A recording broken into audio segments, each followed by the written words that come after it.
नमः शिवाय, जय भोलेनाथ। आप सभी लोगों का मेरे चैनल में स्वागत है। तो इस बार रंग भरी एकादशी, आमल की एकादशी कब है, इसके बारे में हम बात करेंगे।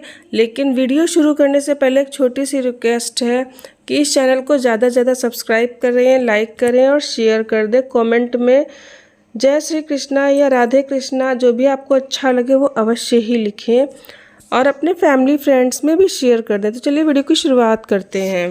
रंग भरी एकादशी का महत्व तो वृंदावन में भी सबसे ज़्यादा होता है और काशी में भी सबसे ज़्यादा होता है।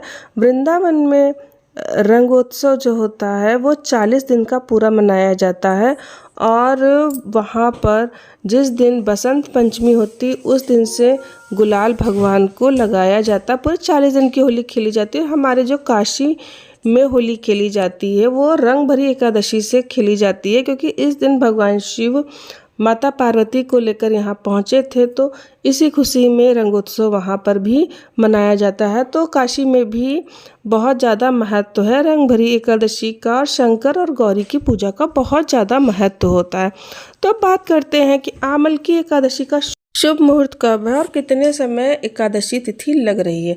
तो फाल्गुन महीने के शुक्ल पक्ष की एकादशी 20 मार्च को सुबह 12:21 पर शुरू होगी, जो कि इंग्लिश समय के हिसाब से अगला दिन 21 मार्च ही माना जाएगा और 21 मार्च को सुबह सुबह ये 2:22 पर इसकी समाप्ति भी हो जाएगी। और पूजा का शुभ मुहूर्त की अगर जो बात करें तो सुबह 6:30 बजे से 9:30 बजे तक रहेगा। तो फ्रेंड्स, कहने का मतलब ये है कि बहुत सी जगह पे जैसे कि खाटू श्याम वगैरह में हर जगह जो है 20 मार्च को ही एकादशी मनाई जा रही है। लेकिन कुछ एक दो संप्रदाय हैं जहाँ पर 21 मार्च को एकादशी इसलिए कर रहे हैं क्योंकि इसको विंजली एकादशी कहते हैं। और जब एकादशी तिथि सुबह में वृद्धि न पाकर द्वादशी तिथि जब वृद्धि पाती है तो इसको विंजली एकादशी कहते हैं। और इस एकादशी की गिनती महाद्वादशी में होती है। जब एकादशी का संयोग द्वादशी से होता है तो इसको महाद्वादशी कहते हैं।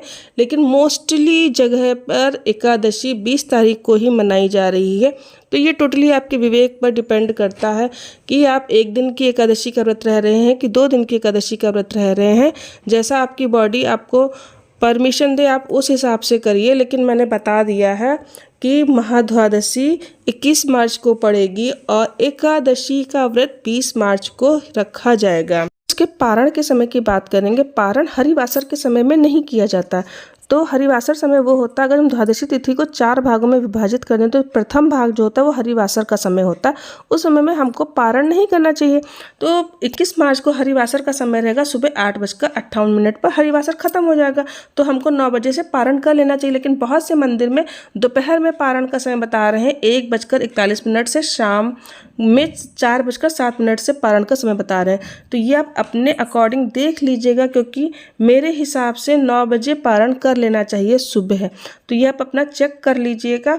और अब इसमें इस दिन पड़ने वाले शुभ योगों की भी बात कर लेते हैं कि कौन कौन से शुभ योग इस दिन पड़ रहे हैं। तो रवि योग में इस बार आमल की एकादशी मनाई जाएगी। उसी दिन जो है सुकर्मा योग, रवि योग, पुष्य नक्षत्र भी है। रवि योग जो है सुबह 6:30 बजे से रात तक रहेगा। इसमें सभी दोष मिट जाते हैं पूजा करने से। फ्रेंड्स, श्री विष्णु जो है सबको आमल की एकादशी का महत्व बताते हुए कहते हैं कि महर्षियों, फाल्गुन शुक्ल पक्ष में यदि पुष्य नक्षत्र से युक्त द्वादशी हो तो वह महान पुण्य देने वाली और बड़े बड़े पातकों का नाश करने वाली होती है। हे ब्राह्मणों, उसमें जो विशेष कर्तव्य उसको सुनो। आमल की एकादशी में आंवले के वृक्ष के पास जाकर वहां रात में जागरण करना चाहिए। इससे मनुष्य सब पापों से छूट जाता, सहस्त्र गोदानों का फल प्राप्त होता है। यह व्रतों में उत्तम व्रत है, इसलिए मैंने तुम लोगों को बताया है। और ऋषि कहते हैं, भगवान इस व्रत की विधि बताइए और स्नान दान कैसे किया जाता, कौन सा मंत्र है। तो विष्णु कहते हैं, ब्राह्मणों, व्रत की जो उत्तम विधि है वो सुनो। एकादशी को प्रातःकाल दंत धावन करके संकल्प लें कि पुंडरीकाक्ष हे अच्युत, मैं एकादशी को निराहार रहकर दूसरे दिन भोजन करूँगा। मुझे अपनी शरण में रखें। ऐसा नियम लेने के बाद पतित जो है चोर, पाखंडी, दुराचारी, गुरु पत्नीगामी मनुष्य से बात नहीं करनी चाहिए। तो कुछ इसमें नियम बताए गए हैं, ये सब वो नियम हैं। और देखिए इसमें खुद ही बताया है भगवान ने कि जो है द्वादशी, जो अगर जो पुष्य नक्षत्र से युक्त द्वादशी हो तो वो महान पुण्य देने वाली है, बड़े बड़े पापों का नाश करने वाली। लेकिन द्वादशी तिथि 21 मार्च को सुबह लग रही है और एकादशी तिथि सुबह में समाप्त हो जा रही है और पुष्य नक्षत्र 10:30 बजे तक 20 मार्च को रहेगा। पुष्य नक्षत्र 19 तारीख को रात में लग रहा है। तो द्वादशी तिथि का और पुष्य नक्षत्र का संयोग नहीं बन रहा है, तो ये भी मैंने आप लोगों को क्लियर कर दिया है। फिर जो भी बड़ी एकादशी होती उनमें आमलकी एकादशी का भी नाम आता। आमलकी एकादशी, पापमोचनी एकादशी, निर्जला एकादशी और देवउठनी एकादशी, और ये होती है एक पुत्रदा एकादशी। तो इन सभी एकादशियों में का बहुत ज़्यादा महत्व है।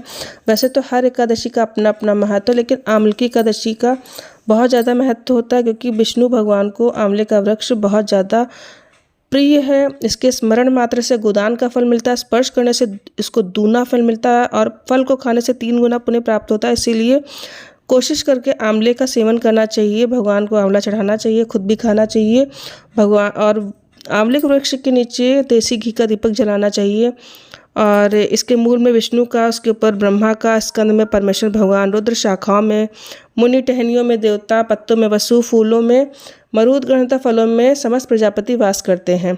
तो भगवान विष्णु को आमलकी एकादशी और आंवले का वृक्ष बहुत ज़्यादा प्रिय है। फ्रेंड्स, अगर जो वीडियो आपको पसंद आती है चैनल को ज़्यादा से ज़्यादा सब्सक्राइब करिए, लाइक करिए, फैमिली फ्रेंड्स में शेयर कर दीजिए। नमः शिवाय, जय भोलेनाथ।